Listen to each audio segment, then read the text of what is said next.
Yes, hello, welcome everybody, it's Chris here from MoDXtra, and in today's video we're going to take a look at the Lobo and Dawg figures from the MiniCo range by Iron Studios.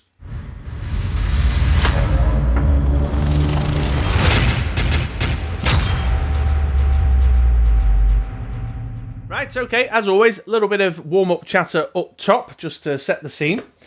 So here's the box. Now, eagle-eyed viewers will know, if you've watched any of my other unboxing videos, that usually this intro takes place before the unboxing. However, I'm recording out of sequence today. I've already done the unboxing section of the footage, and now I'm going back and recording the intro after the fact.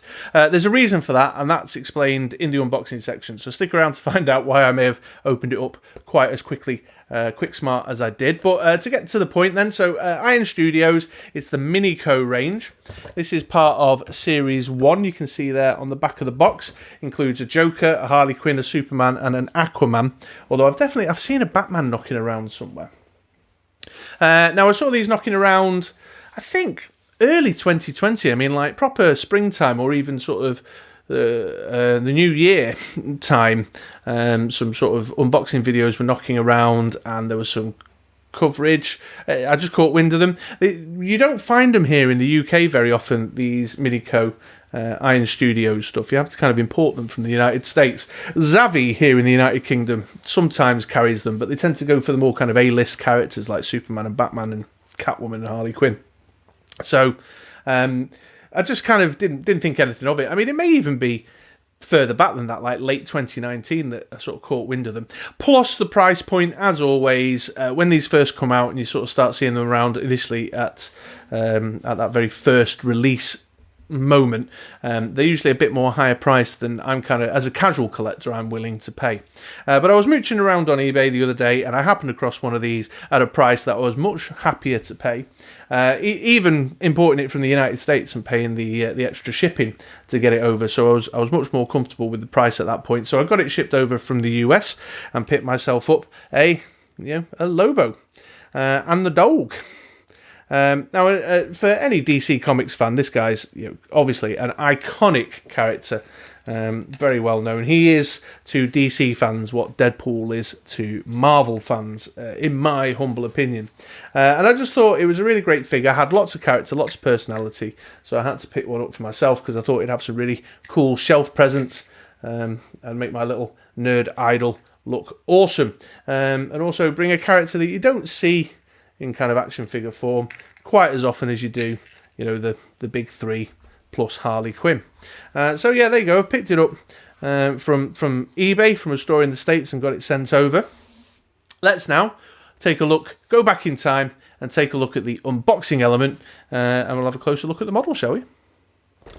Right, okay, well, here it is. Here's Lobo and Dawg by Iron Studios from the MiniCo's Hero range.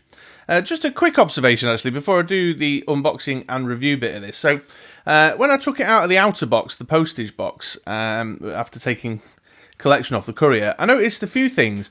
Like, see this plastic sheet in here? It's all very haphazardly kind of strewn across the top of the figures, which is presumably there to protect them from this front, but it just seems very haphazardly done. And if I give it a shake, I don't know if you can hear that on the mic, there's bits loose in it, and one of them's the foot base. It looks like it's the foot base for probably the dog by the looks of it on this side here. And his hook on the end of his chain's all loose. And, see, all like this. Now, just wait for the autofocus. Hello, autofocus. Hello, autofocus. Hang on, let me press the button. There we go. See here, all like knocked around at the corner. And then it's had a few knocks, and it sort of looks like, see here, like it's someone's put their finger in and it's been opened before. It's not sealed in any way, so I'm a bit suspicious, actually, that maybe I've got a second, or one that someone's pre-owned and sent back, or I don't know. But the thing is, with it being shipped from overseas, I can't rule out that it's not, Her Majesty's Border Patrol checking it, I don't know, to charge me some tax on or whatever. But yeah, a little disappointed. It took the wind out of my sails. The excitement kind of got a bit taken away. But I've not opened it myself at all yet. I've been saving it to do this video. So fingers crossed, everything's all right. I'm still within the return period. I'm recording this within the return period. So if I need to send it back and get an exchange, I will do. But let's take a look anyway. So let's crack this open. Open the front there. No, it's got one of these silly... These are always very difficult to pop out. So I'm going to put my thumb in the hope that I can do it in one motion. I cannot. Oh, in fact, yeah, there we go. That all went a bit awry. Yeah, so this bottom bit here, I don't know, again, if you notice there, these little holdy plastic bits weren't pressed in. Yeah, another indicator. You know, so they should have been firmly pressed in like that. So yeah, another indicator that this Lobo and Dog figure has been opened before. So there they are then. I'll lay them flat like that. I'll do some stand-up shots in a minute. Yeah, Dog's not on his base. So the first thing that immediately springs to mind, you know, if I compare it to like the Gentle Giant figures, is it's got a much more plasticky feel. And considering price-wise, they're exactly the same price. And the Gentle Giant stuff's got the kind of lovely resin feel. This doesn't feel like I'm necessarily getting my money's worth. So here's the... let's do the dog first. So there's the little dog. There he is, looking all doggy. Now, I've just noticed there, I'm looking on screen, I'm not looking at the actual model, so one sec. Yeah, it's all knocked and scratched on the front, and he's got like little marks on his chin and things, look.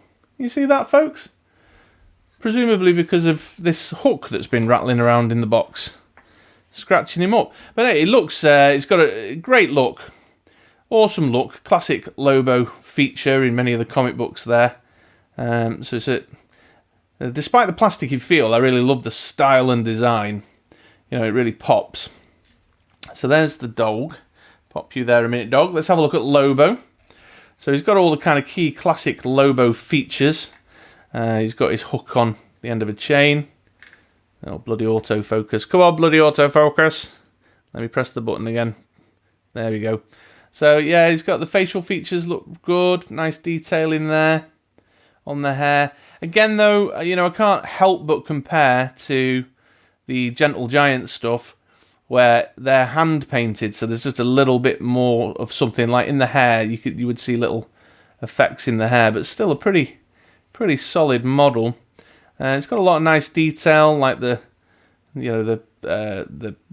skulls on his knee pads and on his codpiece. And he's got his spiky belt and stuff. So there's a nice bit of detailing in there. Nice bit of detailing. But yeah, I just can't get past this sort of little plasticky feel. Got a little scarf tied around his leg. So yeah, it's a good looking model. But it just feels like it's not worth the price. You know what I mean? Now, I'll pay that price, I suppose, because figures of this nature for this character don't come around very often. And, you know, it's not the sort of thing that... It's very eye-catching. It's not the sort of thing you catch on people's shelves particularly often. But I'm just sort of...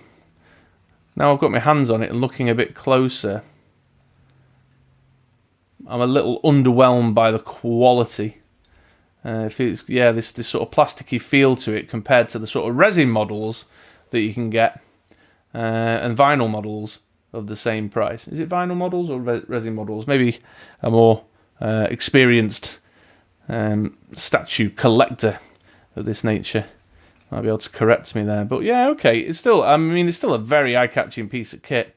Right, okay then. Well, so you know, a question of whether I'm disappointed or not, really, and I don't think I am. It really is about value. It's about kind of what you value in your figures.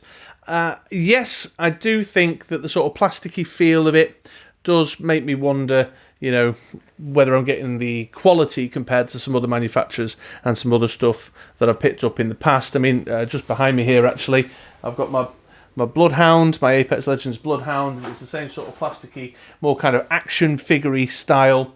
And he, price-wise, was, you know, much cheaper comparably to this Lobo. However, when I think about the like the characterization of Lobo there, I really love these sort of super deformed interpretations of the character with these sort of cutesy little twists.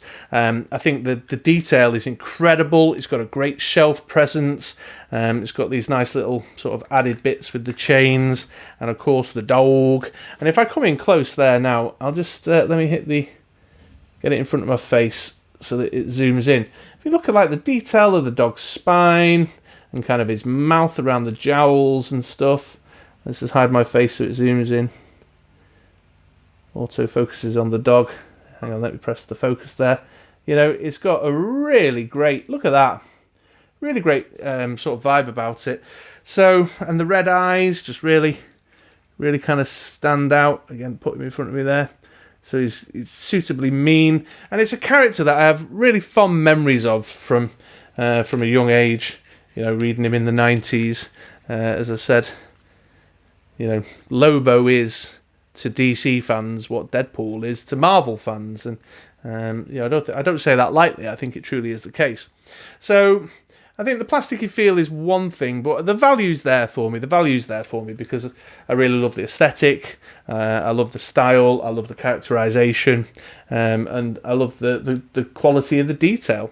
So I think all told, I'm pleased with it, and I think it is going to look really great on my shelf. You know, in fact, I think it's going to go just behind me here for a short while until I move it into my nerd altar. So yeah, there we go. So I'll do some pan shots so you guys can have a closer look at it as I close out the video. All right, thanks for watching.